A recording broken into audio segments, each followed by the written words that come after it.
We've offered a statement for a long, long time, how the universe will surprise and delight you.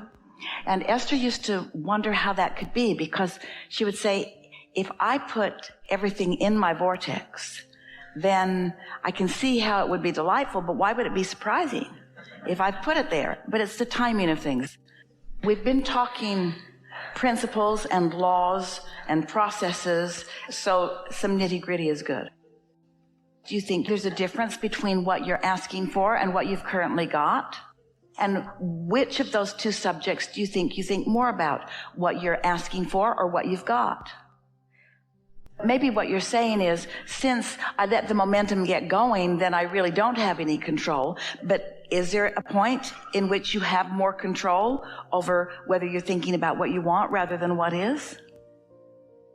We really meant it earlier when we said that once you've asked, if you could just not think about it again, it would come about. And it's your incessant thinking about it again from your place of not having it that prevents it from happening. For years we've been saying that there's two ways of knowing what your vibrational content is. One is by how you feel, and the other is by how it plays out. So if you wait until it's manifested, that's post-manifestational. If you pay attention to the way you feel, that's pre-manifestational. And if it's something that you want to be different, then catching it before it manifests is always easier than catching it after it manifests. It doesn't matter because you can change anything. So if it feels like it's sneaking up on you, it just means you're not aware, which usually means you don't care enough about feeling good. Sometimes Esther says she and her daughter have this game they play with each other quite often. Would I rather be right or would I rather feel good? And both of them would rather be right. Not really. You'd rather feel good. But when you're humaning and feeling in competition about different things, then sometimes you've practiced, and so it feels sort of normal to you to think the thoughts that don't feel so good. But once you've had a conversation like we've had here today, and once you begin meditating, and once you understand what feeling good really means and what not feeling good really means, then you have more creative control. But really, if you're not aware of what you're doing vibrationally, and so momentum is gaining momentum. Something very wrong with that sentence. Then you really are sort of out of control. But if you've been caring more and more about feeling good, so you've been feeling good more and more, so you feel the dissatisfaction in the early subtle stages when you can pull it back, then as you are on that more creative edge where you have more control, then you have more control. That's why you say you have hot buttons or you have issues. Those issues or hot buttons are those things you haven't tended to, so they're just lurking there. Your consciousness is mostly processed through your mind, but we want you to take a simpler approach to it and just acknowledge that you are a vibrational being in a vibrational universe, and what you think sets your vibrations in motion. And then the emotions that you feel, which you are calling your heart, that's what lets you know what your relationship is with who you really are. When you feel good, you are in complete resonance with your source, and you can call that heart if you want to. When you don't feel so good, then you've got yourself crossways of that. That's just a more simple premise and vibrationally accurate too. Here's the thing. Momentum toward wanted is stopped by thoughts in opposition. Momentum toward unwanted is stopped by thoughts in opposition. Yes? So if you want to feel good and you're thinking thoughts that feel bad, stop it. If you catch it early, you don't stop thinking, you change the thought. In the early days, we call that pivoting. I know what I don't want, what is it that I do want? But if there's enough momentum going, your words just aren't powerful enough. That's why we talk about getting out ahead of it. We've called it pre-paving. When you meditate, you quiet your mind. When you quiet your mind, you stop thought. When you stop thought, you stop any negative momentum. You stop resistance. And then your vibration rises. And then when your vibration rises, now you have access to the thoughts that your inner being is thinking. And those thoughts you don't want to stop the momentum of, because those thoughts are all about bringing you home to all of the things that you've been asking for. Yeah. But you'd rather be right than feel good. And because you've been trained to believe that struggle has a big payoff, that there's no gain without pain. And because you haven't been as feeling, or as, in your words, heart-oriented, you were born that way. You were born knowing that life was supposed to be good for you. You were born knowing that you were good and that source is on your side. You were born knowing that. But then in your humaning, as you faction yourself off into these groups and continue to fight with each other about who's right rather than who feels good, then you lose your place. And there's no way out of that. Have you noticed that you just move from group to group, condemning group to group? Just join a new group and then blame the other groups, and then join another group and blame the other groups, and then just join another group and blame the other groups, and feel terrible through the whole process. Or you could meditate and stop all that thought, because when you're not thinking anything, then there's no resistance. And then you can allow your natural vibration to hook up with what your inner being knows you to be, which is all about who you really are. Not who you were when you were born, but who you have become ever since, the Vortex version of you. The true source version of you. Well, in the beginning, when we began visiting with our human friends through Esther, most of you just thought you were me. You just thought you were yourself. And so we began explaining to you that there's the source energy you and there's the you, because we wanted you to understand that that source energy of you didn't all come here with you. Humans think I'm dead or alive, I'm physical or non-physical. It's not that way. You are non-physical always and sometimes physical. So once you understand that a part of you is here physical, and that's the part we're always talking about here, and then there's the non-physical part of you. Well, the physical part of you is exploring the contrast and asking for more, and the non-physical part of you is instantaneously becoming the more that you are asking for during every contrasting moment. So your contrast is our gain. Your contrast is our expansion. Your contrast is what puts the eternalness in eternity. Your contrast is such a good thing. But you want your contrast to be a step one, not a step one. You want it to be a step one. And we always do step two. So are you getting at something more here? Esther would say that, and does even now from time to time, where she'll say, "Oh, that doesn't feel good. What was I thinking?" And if she catches it early enough, she can usually trace the genesis of it. And if you don't, now you've launched a new desire. I want to know what that's about. So now it will be shown to you.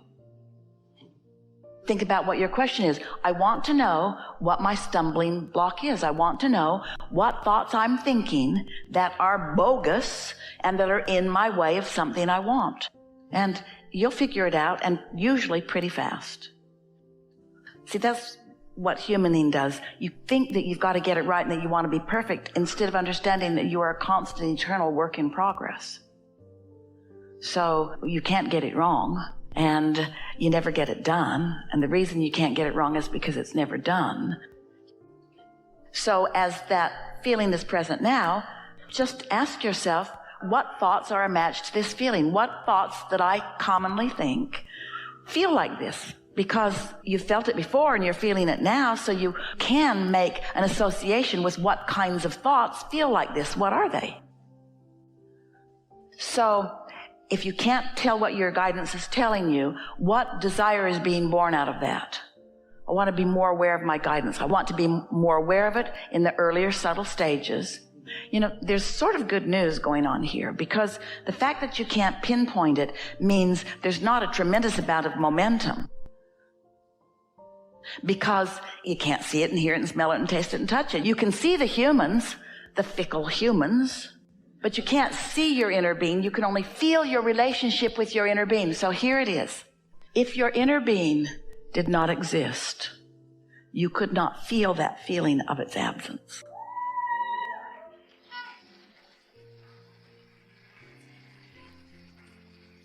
If there were no inner being knowing you, loving you, and calling you home, then you would not feel any resistance as you don't go.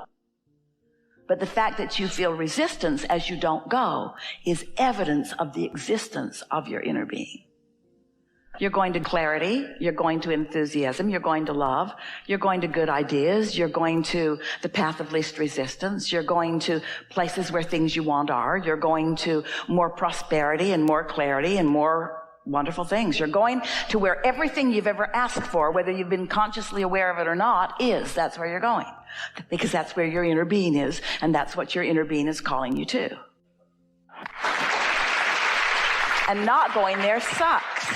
Not going there feels awful. And so acknowledging that your inner being exists, never again will you have that feeling that you won't know. I'm thinking a thought in opposition to what my inner being knows about this. And as you start knowing that, you'll start catching yourself in a thought of not appreciating something or a thought of blame about something, whether it's someone else or yourself. You'll catch yourself in the thought, and then it won't feel like this big mystery anymore. You'll realize, I'm thinking in opposition to my true self. And you know, it's not just the you that was you the day you were born. It's the you that has been evolving ever since. You have become, through your life experience, this evolved, expanded, powerful, attracting being. And when you stand in a place where you're not letting yourself move toward that, then you don't feel so good.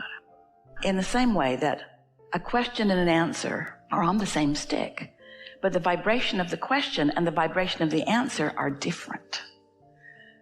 A problem and a solution are on the same stick, because as you created the problem, you created the solution. As you explored contrast, you have created the expansiveness of your inner being. If you hadn't created a huge expansiveness, you not letting yourself live that expansiveness wouldn't bother you. If somebody called you on the telephone and said, hello, you don't know me. I'm just calling you to tell you I will never call you again. You would say, thank you very much. You wouldn't feel any negative emotion about it. But if someone you really care about were to say that to you, you'd feel something. And so you're feeling, you're not letting your inner being into your experience. That's what you're feeling. That's what it is. You're feeling your guidance, and your guidance is talking to you about a whole lot of things, but it's your guidance that you're feeling. And what it's always saying is what you're thinking right now and what your inner being is thinking right now about the thing that you're thinking about, because your inner being is always thinking about the thing you're thinking about. No matter what thing you're thinking about, your inner being is always thinking about the thing that you're thinking about. In every moment of your life experience, whatever your inner being is thinking about is the thing you're thinking about every single time. Every single time. Do you get that? What you're thinking about is what your inner being is thinking about. But your opinion may differ from your inner being's. For example, you might not be liking you, and your inner being adores you. So then you don't feel good. You might not be liking someone else, but your inner being does. So then you don't feel so good. Or you might be reveling in the fantasticness of something, which your inner being is also doing. So you don't feel the emptiness, you feel the fullness of your inner being. You feel those shivers, or that feeling of warmth or love, that feeling of appreciation. Yes? Feeling of satisfaction is the most glorious state of being, because when you are feeling satisfied, you are in that place where your vibration could move in either direction. There's so much control when you feel satisfied. When you feel satisfied, you could easily pick up some thoughts that are less satisfying and get momentum going off in the direction of what you don't want. Or you could find some thoughts that feel more satisfying, and in a very short period of time, since there's no resistance, can you picture the emotional scale? And on one end of it is true disempowerment, and on the other end of it is true empowerment. On the end that feels terrible, it feels like fear and regret, and on the other end it feels like love and appreciation. Well, right in the middle of that emotional scale is satisfaction. Satisfaction where you have control. Feeling pretty good about where you are? Eager for some more? It's going to be a really good day. All right. We're just taking your vibrational temperature. You're going to live. Really good. That's good. That's a very clarifying thing. Ready?